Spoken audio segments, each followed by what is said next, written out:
خدا کی مخلوق ہیں، اور کیونکہ قرآن بھی خدا کی تخلیق ہے، تخلیق اس سینس میں نہیں کہ اس کو کسی بندے نے لکھا ہو، بلکہ یہ کہ جس طرح پوری دنیا جو ہے وہ خدا کی تخلیق، اس طرح قرآن بھی خدا کی ایک تخلیق ہے۔ تو یہ مختلف امور پہ ان کے وہ تھے، اور پھر یہ جو معتزلائٹس تھے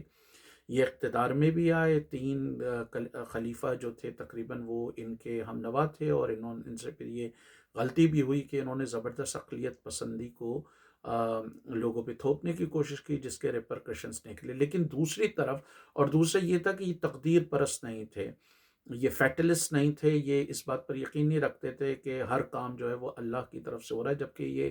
امام حنبل اور یہ ان کے ابوالحسن اشعری، غزالی اور ابن تیمیہ وغیرہ، اور بعد میں یہ جتنے ہمارے مولوی ہیں، مودودی وغیرہ، طارق جمیل ہو گئے، عبد الوہاب ہو گئے، عبد الوہاب نجدی ہو گئے، مولانا عبد الوہاب ہو گئے، الیاس قادری وغیرہ، یہ پوری مسلم دنیا میں جو ہے تقدیر پرستوں کا غلبہ ہے۔ تو تقدیر پرستوں کا یہ کلیم تھا کہ اللہ نے ہر چیز لکھ دی ہے،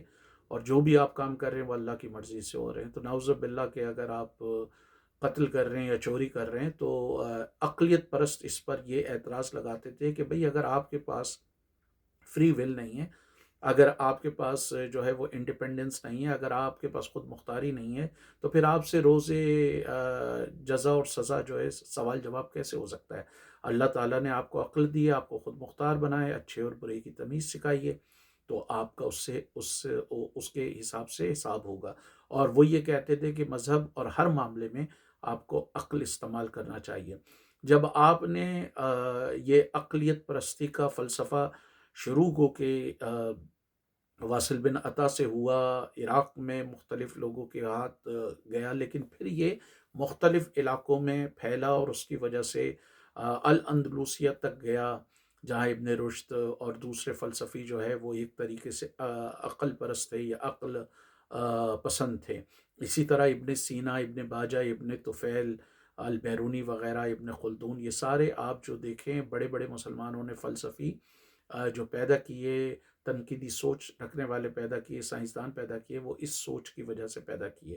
لیکن ان کے خلاف ہی امام غزالی اور ابوالحسن اشعری جو خود پہلے معتزلائٹ تھے، انہوں نے اس کے خلاف ریولٹ کیا، اور انہوں نے ایک طریقے سے اس بات کا دفاع کیا کہ جی عقل رہنمائی نہیں کر سکتی۔ نیل ڈی گریس سمیت بہت سارے لوگ جو ہیں وہ فزسسٹ اور بہت سارے فلاسفر یہ بھی کہتے ہیں کہ امام غزالی نے علم و فن کا، سائنس کا اور تنقیدی سوچ کا اسلامی دنیا میں جنازہ نکالا۔ ان پر یہ بھی الزام لگایا جاتا ہے کہ انہوں نے میتھمیٹکس کو شیطانی قرار دیا، اور انہوں نے عقیدے کی جو ہے وہ اندھی تقلید کی بات کی۔ امام غزالی کے جو حامی ہیں وہ یہ کہتے نہیں، امام غزالی نے یہ بات کی کہ عقل کی ایک لمٹ ہوتی ہے، آپ ایک سرٹن لمٹ تک آپ عقل کو جان سکتے ہیں۔ تو امام غزالی، ابوالحسن اشعری، امام حنبل، ابن تیمیہ، اور یہ بہت سارے لوگ، امام بخاری وغیرہ، یہ روایت پرست تھے، اور بعد میں عبد الوہاب نجدی، مودودی، ڈاکٹر اسرار وغیرہ، یہ بھی سب روایت پرستوں کا ہی ٹولہ ہے جو بنیادی طور پہ عقل پرستوں کے یا عقل پسندوں کے خلاف ہے۔ پھر امام غزالی جو ہے وہ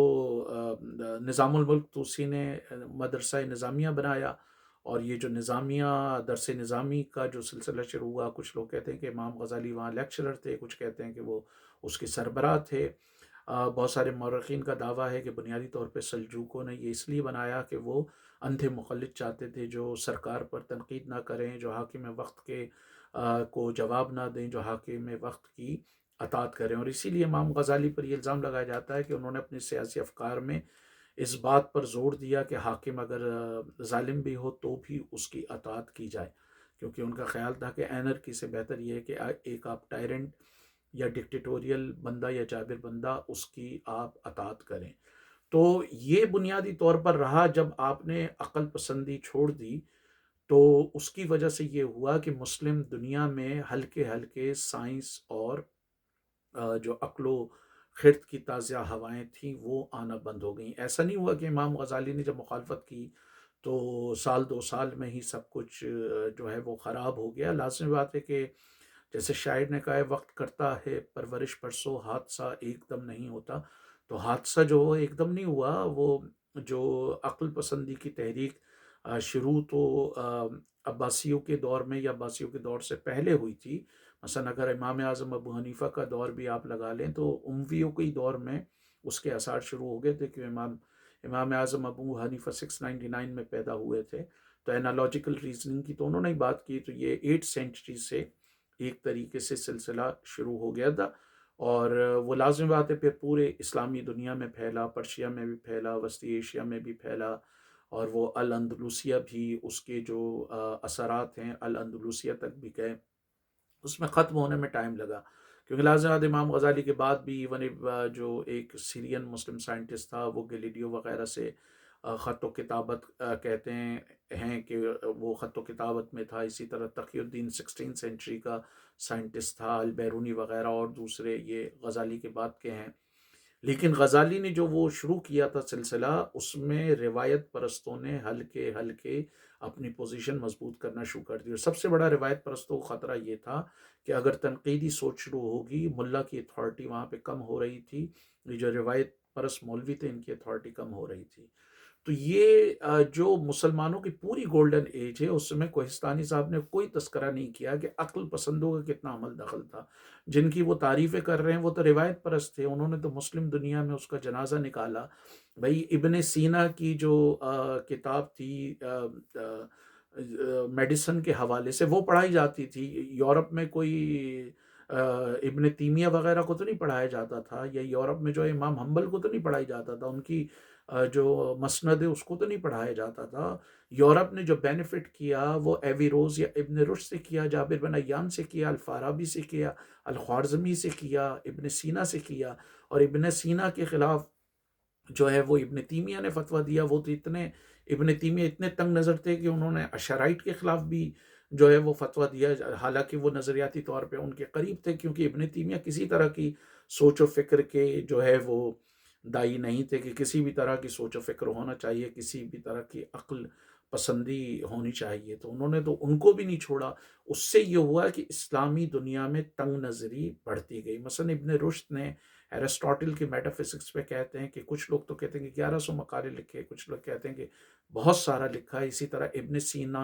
ابن سینا جو ہے وہ ایرسٹاٹل سے بھی انفلوئنس تھا، افلاطون سے بھی انفلوئنس تھا، بالکل اسی طرح جو الفارابی تھا وہ افلاطون سے بڑا انفلوئنس تھا، اس کی کتاب جو مدینۃ الفاضلہ ہے اس کے بارے میں کہا جاتا ہے کہ وہ افلاطون کی ریپبلک سے بہت زیادہ انفلوئنس ہوئی، اسی طرح ٹالمی ہوں یا مٹیریلسٹ فلاسفر ہوں، انہوں نے بھی مسلمان فلسفیوں کو بہت وہ کیا، اور یہ مسلمان فلسفی کیونکہ اوپن مائنڈڈ تھے اس لیے ہندوؤں سے بھی سیکھتے تھے، یا یہ نیسٹورین سے بھی سیکھتے تھے، جیکوبائٹ کرسچن سے بھی سیکھتے تھے، اور جو بغداد میں دارالحکمہ تھا اس میں عیسائی، یہودی، مسلمان اور ایون ایتھیسٹ اور ایگنوسٹک وہ سب مل کر کام کرتے تھے، اسی طرح الاندلوسیہ میں جو مسلمان فلسفی تھے یا کریٹیکل سوچ رکھنے والے تھے وہ یہودیوں سے، عیسائیوں سے، سب سے مل کر، اور الاندلوسیہ میں جو انہوں نے یونیورسٹی بنائی اس میں ایک عیسائیوں کا ٹاپ لیڈر وہاں سے اس نے پڑھا۔ اب مجھے یہ بتائیں کہ درس نظامی جو کیا، اس میں درس نظامی میں آ کر کتنے ہندوؤں نے، کتنے یہودیوں نے، کتنے عیسائیوں نے، کتنے انہوں نے پڑھا، تو انہوں نے بنیادی طور پر عقل و خرد کے دروازے بند کیے، اور انہوں نے بنیادی طور پر جو علمی حوالے سے جو کام ہو سکتا تھا اس پر وہ لگائی، مثال کے طور پہ مسلمانوں نے میتھمیٹکس برہما گپتا سے لیا، اور پھر لازم بات ہے اس میں اضافہ کر کے الخوارزمی کے بارے میں سے کہا جاتا ہے جو الگوریدم ورڈ ہے وہ الخوارزمی کا بگڑا ہوا ہے، تو یہ جو عرب نیمرلز تھے یہ بیسکلی ہندوؤں سے انہوں نے لیے، تو مسلمانوں نے یہ جوائنٹ کولیبریشن کیا، تو جب مسلمانوں نے اندھی تقلید شروع کر دی اور جب یہ اقلیت پسندوں کا جو معاملہ آیا، اس کے بعد مسلم دنیا میں لازم بات ایک زوال کی کیفیت شروع ہوئی، اور جو منگولوں کے ملٹری اٹیکس تھے ان کو وہ نہیں کر سکے، ان کا جواب نہیں دے سکے، اور اس کی ایک بڑی وجہ یہ تھی کہ لازم بات ہے کہ مسلم دنیا میں علم ہلکے ہلکے، علم و فن ہلکے ہلکے جمود کا شکار ہو گیا، جب منگول بھی آئے جو ان کے پاس ایڈوانس ٹیکنالوجی تھی وہ سیج کی تھی، سیجنگ ٹیکنالوجی، لیکن ان مولویوں نے جو ہے وہ مسلم دنیا کو پسماندگی کی طرف دھکیلا، اس کا پھر رزلٹ یہ ہوا جس کا کوہستانی صاحب نے بھی تذکرہ کیا،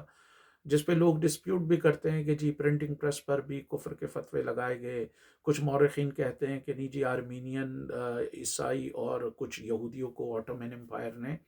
کتابیں چھاپنے کی اجازت دی تھی، لیکن وہ بھی ان کی مذہبی کتب کو چھاپنے کی اجازت دی تھی، لیکن ٹرکش یا عربک میں انہوں نے کتابیں چھاپنے نہیں دیں. جب جرمنی یا یورپ میں کے مختلف علاقوں میں دھڑ دھڑ کتابیں چھپ رہی تھیں، مسلمان مولویوں کی وجہ سے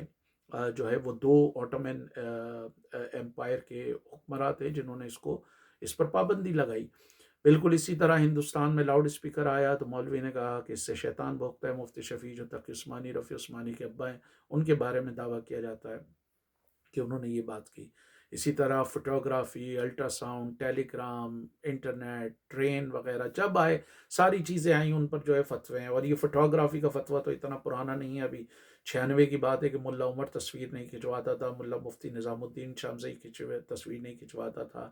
تو مسلم دنیا نے ایک بحث اس وقت یہ بھی ہوئی تھی کہ اصل عالم بنیادی طور پہ وہ ہیں جو درس نظامی سے پڑھ کے نکل رہے ہیں، یا اصل عالم وہ ہیں جو کائنات کے اسرار و رموز پہ غور و فکر کرتے ہیں. اگر کائنات کے اسرار و رموز پر غور و فکر کرنے والے عالم ہیں تو پھر حقیقی عالم جو ہے وہ امام حنبل، ابن تیمیہ، بخاری، اشعری اور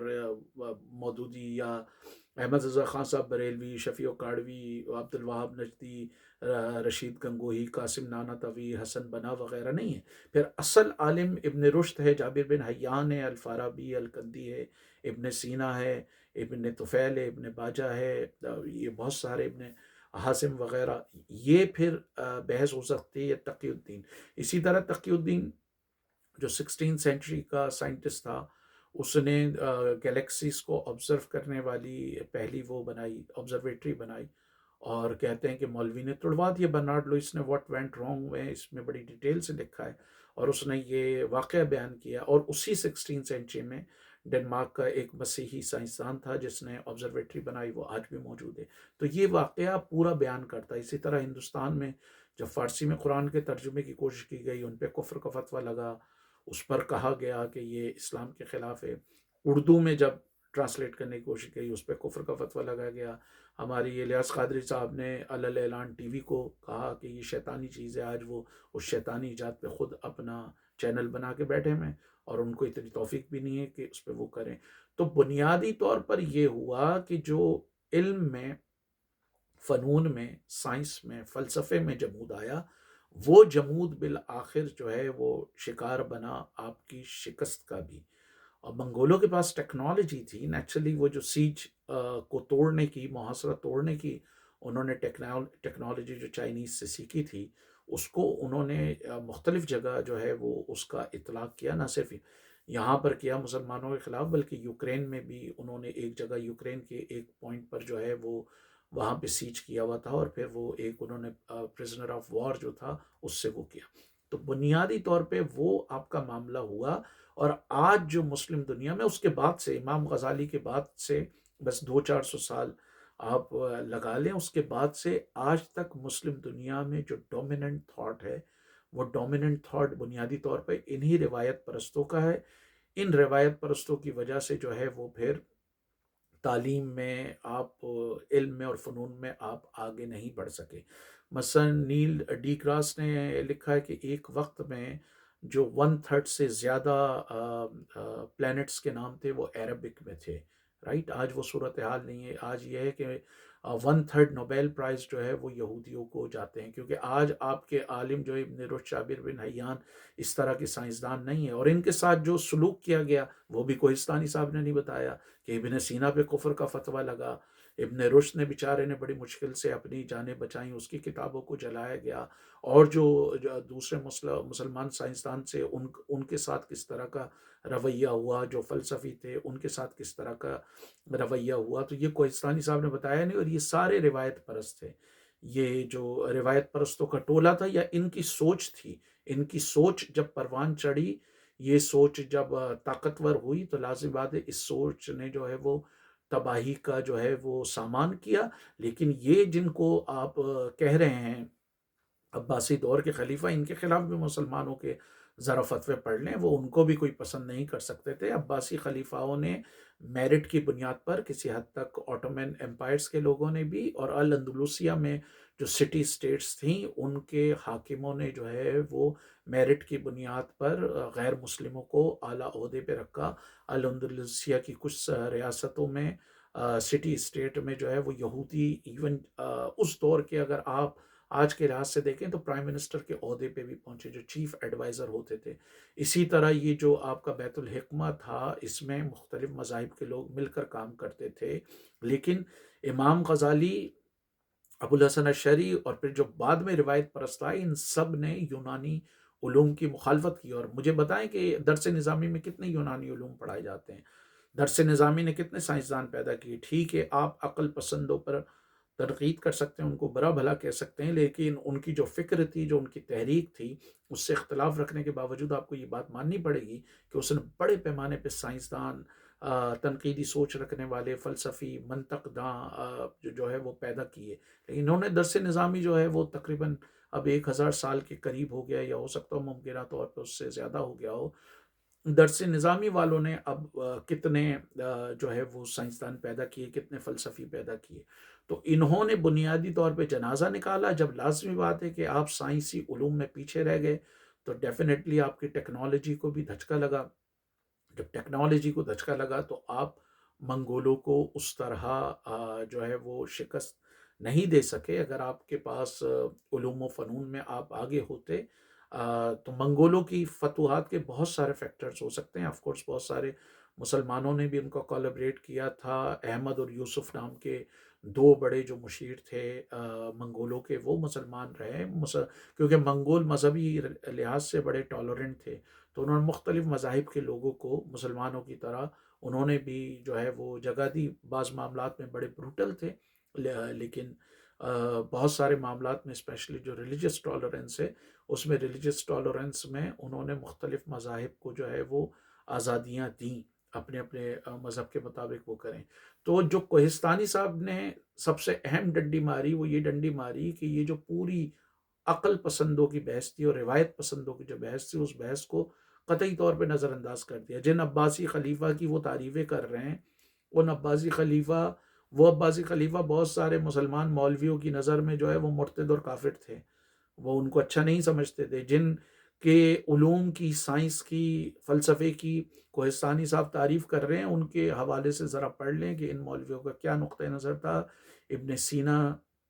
کے خلاف کیا فتوے دیے گئے، ابن رشد کا کیا حشر کیا گیا، القندی یا دوسرے جو فلسفی یا سوچنے والے تھے ان کے ساتھ جو ہے وہ کس طرح کا رویہ اختیار کیا گیا۔ لیکن یہ پاکستان کی بدقسمتی ہے کہ چیزوں کو جذباتی انداز میں، ڈرامائی انداز میں، بہت زیادہ ویژول امپیکٹ کے ساتھ آپ چیزوں کو دیں تو لوگ وہ کرتے ہیں۔ لیکن کوہستانی صاحب کو یہ تھوڑی سی، جو معتزلائٹ ہیں، جو عقل پسند ہیں، ان کی بھی تاریخ پڑھنا چاہیے۔ اور یہ جو ہمارے نام نہاد مولویوں نے جو ان کے خلاف فتوے دیے، امام حنبل کے جتنے فالوورز تھے اور جتنے روایت پرستوں کے فالوورز تھے، انہوں نے تو امام اعظم ابو حنیفہ کو بھی نہیں بخشا، ان کو بھی دائرہ اسلام سے خارج کیا۔ تو بہت سارے ناقدین کے خیال میں جو اسلامی دنیا میں